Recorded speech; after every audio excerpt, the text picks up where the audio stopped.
Okay, तो compound microscope की हम लोग बात करेंगे। लास्ट क्लास में हमने सिंपल माइक्रोस्कोप देखा था और मैग्निफिकेशन मैग्नीफाइंग पावर भी डिस्कस किया था। मैग्नीफाइंग पावर का एक जनरल एक्सप्रेशन डिस्कस किया था, फिर कंडीशन फॉर स्ट्रेंड आई और कंडीशन फॉर रिलैक्स आई का कंडीशन देखा था। ठीक है, ऐसे ही आज हम लोग बात करेंगे कंपाउंड माइक्रोस्कोप का। और कंपाउंड माइक्रोस्कोप में अगर देखें तो बेसिकली इसमें दो तरह का लेंस होता है। एक को हम लोग डिफाइन करेंगे ऑब्जेक्टिव से, दूसरे को डिफाइन करेंगे आईपीस से।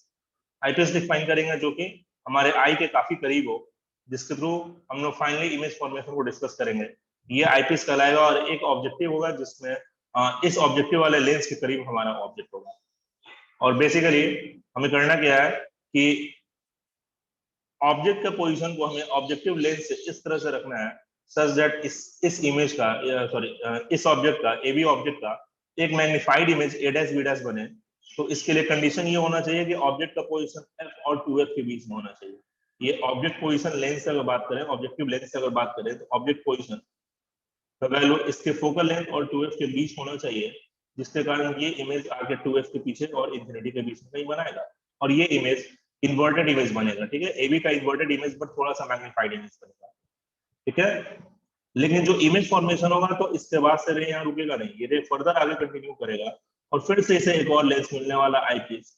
इस लेंस के थ्रू फिर से इसमें रिफ्रैक्शन होना है और रिफ्रैक्शन के बाद हमें इस लेंस को इस तरह से एडजस्ट करना है सच दैट ये ऑब्जेक्ट पोजीशन यानी आईपीएस के लिए ऑब्जेक्ट पोजीशन इसके फोकल लेंथ के अंदर हो।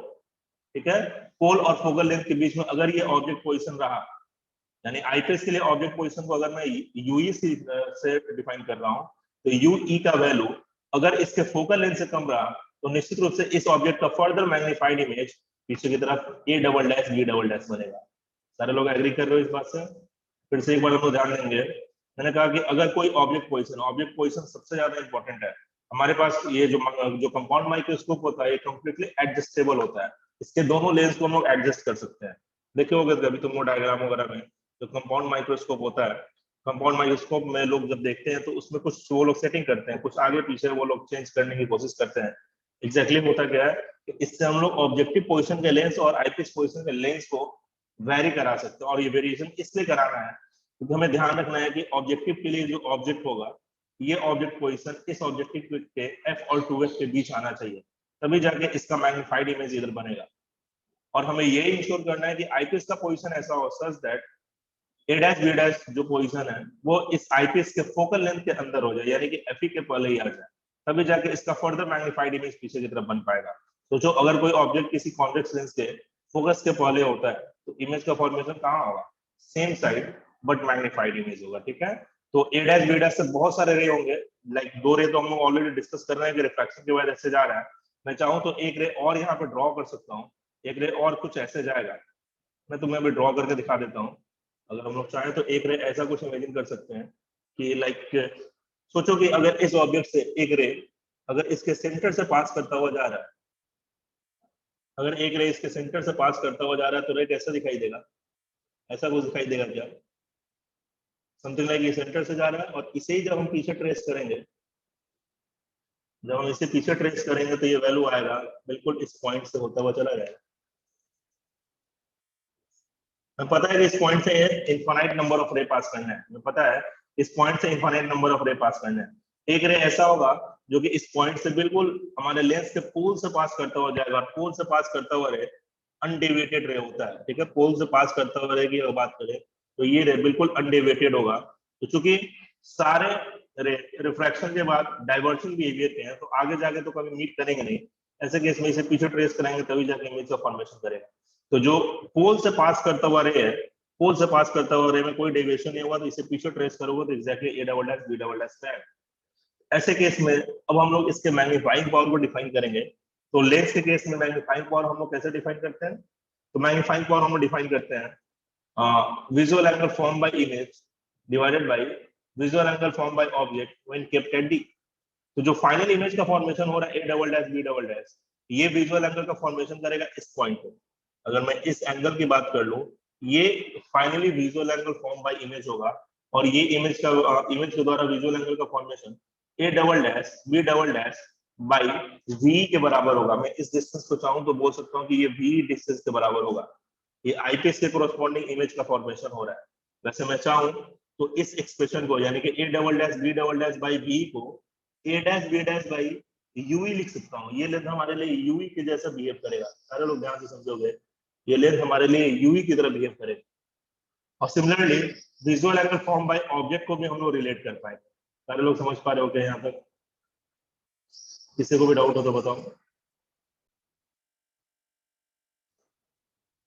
तो कंपाउंड माइक्रोस्कोप में हम लोगों ने अभी भी डायग्राम को डिस्कस किया कि कैसे ये रे डायग्राम वर्क करेगा। इसमें कुछ और बातें हम लोग ध्यान से देखेंगे। लाइक सबसे पहले बात कर रहे हैं कॉन्वेक्स लेंस को हम लोग हमेशा इस कंपाउंड माइक्रोस्कोप में जो जो दो कॉन्वेक्स लेंस डिफाइन किया गया है, एक ऑब्जेक्टिव और दूसरा आईपीस, ये दोनों हमेशा ही कोएक्सियली अरेंज होगा। ये दोनों लेंस को एक्सियली अरेंज होगा, यानी इन दोनों के लिए प्रिंसिपल एक्सिस बिल्कुल सेम होगा। इसके अलावा हमने ये कहा कि जो लेंस ऑब्जेक्ट के करीब होगा, यानी कि the lens which is facing object is called as objective and another one which is nearer the observer is called as eyepiece। ठीक है, इस लेंस को हम लोग आईपीएस का नाम देंगे और इसे हम लोग ऑब्जेक्टिव का नाम देंगे। साथ ही साथ सेकंड इंपॉर्टेंट बात ये है कि ऑब्जेक्टिव लेंस का एपर्चर जो है वो स्मॉलर साइज का होना चाहिए।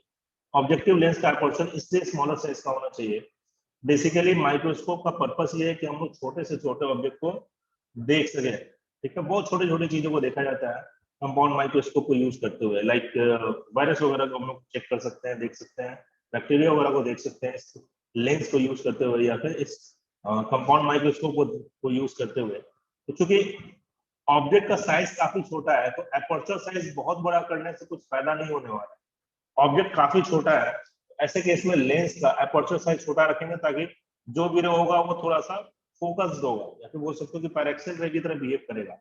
अगर एपर्चर साइज बड़ा कर देंगे तो वो रे पैरेक्सियल की तरह बिहेव ना करके मार्जिनल रे की तरह बिहेव करेगा, तो ऐसे केस में इमेज फॉर्मेशन ब्लर होगा। तो अगर ये एपर्चर साइज छोटा है, ये वेल एनफ है इस ऑब्जेक्ट से रे को रिसीव करने के लिए, और इससे कोरोस्पोंडिंग इमेज एक ही पॉइंट पर शार्प इमेज बनेगा। और इमेज कहाँ बनेगा? क्योंकि हमने ये देखा था रे डायग्राम में कि ऑब्जेक्ट डिस्टेंस का पोजीशन इसके फोकल और 2f के बीच होगा, तो इमेज फॉर्मेशन भी यहाँ पे 2f और इंफिनिटी के बीच में इन्वर्टेड एंड मैग्नीफाइड इमेज आएगा। ठीक है, और ये मैग्नीफाइड इमेज को हमने रखा था इस आईपीस वाले लेंस के फोकल लेंथ के अंदर, सो दैट फिर से magnified but same side image का फॉर्मेशन होगा a double dash b double dash. ठीक है, तो ये दो बातें ध्यान रखेंगे। साथ ही साथ length between objective and eyepiece is known as length of compound microscope. अगर हमसे कंपाउंड माइक्रोस्कोप के लेंथ के बारे में डिस्कशन पूछा गया तो निश्चित रूप से दोनों लेंस के बीच के डिस्टेंस को हम लोग लेंथ ऑफ माइक्रोस्कोप डिफाइन करेंगे। ठीक है, तो इसके बाद हम लोग बात करते हैं मैग्नीफाइंग पावर। तो मैग्नीफाइंग पावर हमने डिस्कस कर रखा है पहले। मैग्नीफाइंग पावर जिसे हम लोग एम से डिनोट कर रहे हैं, कंपाउंड माइक्रोस्कोप के लिए भी मैग्नीफाइंग पावर वही होगा, angle visual angle form by image जिसे हम लोग नाम देते हैं कुछ थीटा से, and visual angle form by object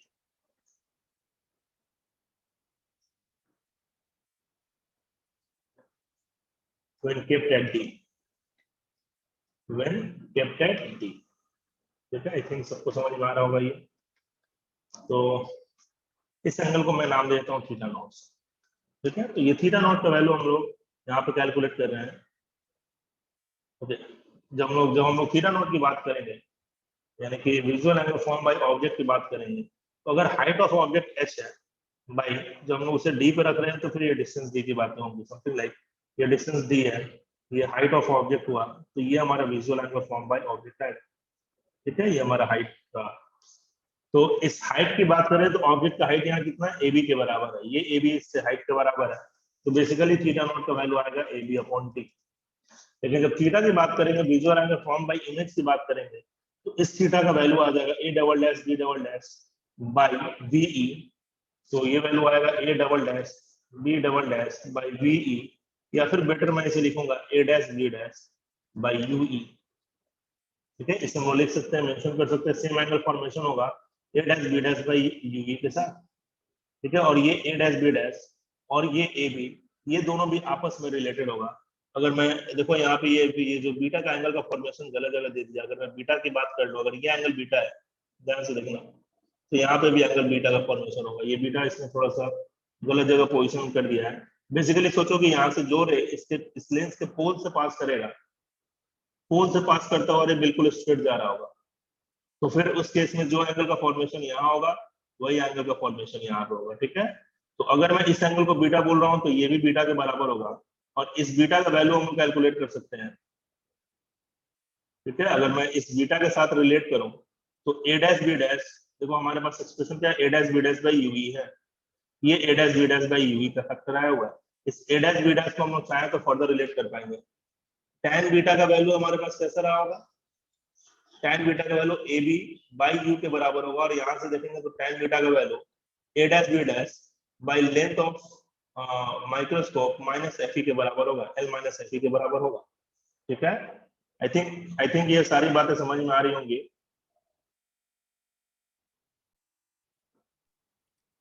okay sir. हाँ बोलो। सर वो अभी हम क्लास कंटिन्यू नहीं। ओके, तो हम लोग ये डायग्राम डिस्कस कर रहे थे कि जो फाइनल इमेज का formation A double dash B double dash आ रहा है, ये विजुअल एंगल का फॉर्मेशन थीटा के बराबर करेगा, एंगल फॉर्म बाय इमेज, और A double dash B double dash by VE equal to हो जाएगा A dash B dash by V. तो अगर मैं एंगल फॉर्म बाय इमेज की बात करूं तो A double dash B double dash by V equal to A dash B dash by V. तो अगर हम लोग मैग्नीफाइंग पावर की बात कर लें तो मैग्नीफाइंग पावर का एक्सप्रेशन यहाँ से हमारे पास आएगा visual angle form by image यानी theta by visual angle form by object when kept at D theta not. तो ये इक्विवेलेंटली आ जाएगा A dash B dash by UE divided by theta not का एक्सप्रेशन हमारे पास आया हुआ है A B upon D, value आएगा हमारे पास A B upon D. Basically expression हो जाएगा A dash B dash by A B into D upon U E. अगर इस एक्सप्रेशन को फर्दर मैं देख लूं तो A dash B dash by A B क्या है, तो A dash B dash image form by objective lens है, और ए बी हमारा हाइट ऑफ ऑब्जेक्ट है। ये हमारा हाइट ऑफ इमेज, ये हाइट ऑफ ऑब्जेक्ट, इसके लिए ऑब्जेक्टिव लेंस के लिए। तो height of image by height of object किसके बराबर होता है, मैग्निफिकेशन ऑफ ऑब्जेक्टिव होता है। ठीक है, तो बेसिकली हम इसे चाहे तो पुट कर सकते हैं मैग्निफिकेशन मैग्नीफाइंग पावर का value A dash B dash by A B into D by U E. इस एक्सप्रेशन को मैं चाहूं तो ऐसे भी लिख सकता हूँ, ये हमारा magnification into D by U E है, और मैग्निफिकेशन को हम लोग चाहें तो फिर v बाई यू के बराबर भी लिख सकते हैं। तो ये हमारा v ऑफ o हो जाएगा, अगर मैं बात करूं ये डिस्टेंस हमारा v ऑफ o के बराबर हो जाएगा, और ये डिस्टेंस तो खैर u ऑफ o है ही। तो a dash b dash by ab को हम चाहें तो vo अपॉन uo के बराबर भी मेंशन कर सकते हैं। तो मैग्नीफाइंग पावर का बेसिकली वैल्यू हमारे पास आएगा vo upon uo into d upon ue। I think ये बातें सबको समझ में आ रही होंगी। ये मैग्नीफाइंग पावर का एक्सप्रेशन आएगा। ठीक है, मैग्नीफाइंग पावर का एक्सप्रेशन ये होगा। साथ ही साथ लेंथ ऑफ माइक्रोस्कोप की बात करें, अगर हम लोग लेंथ ऑफ माइक्रोस्कोप की बात कर ले तो लेंथ हमने डिस्कस किया था कि दोनों लेंस के बीच का सेपरेशन ही हमारा लेंथ ऑफ माइक्रोस्कोप कहलाएगा। तो लेंथ ऑफ माइक्रोस्कोप किसको बोलेंगे, तो दोनों लेंस के बीच का डिस्टेंस किसके बराबर है, वीओ प्लस यूई के बराबर है क्या, ये वैल्यू आएगा वीओ प्लस यूई के बराबर। ठीक है, तो बेसिकली हमारे पास एक्सप्रेशन आएगा वीओ प्लस यूई के बराबर। तो लेंथ ऑफ माइक्रोस्कोप आ जाएगा वीओ प्लस यूवी के बराबर। ठीक है, तो ये दो बातें हम लोग ध्यान रखेंगे। ये एक तो हमारा मैग्नीफाइंग पावर इन बातों पर डिपेंड कर रहा है, वीओ अपॉन यू, जिसे हम लोग मैग्निफिकेशन ऑफ ऑब्जेक्टिव भी बोल सकते हैं, और साथ ही साथ डी बाई यूवी का फैक्टर आ रहा है। ठीक है, या फिर V O upon U upon D by, ये हमारा मैग्नीफाइंग पावर हो गया, और ये हमारा लेंथ ऑफ माइक्रोस्कोप हो गया। फिर से दो केस देखेंगे, कंडीशन 4 स्टैंड आई देख लेंगे, और एक और केस आएगा कंडीशन 4 रिलैक्स है। ठीक है, ये हो जाएगा कंडीशन 4 रिलैक्स है।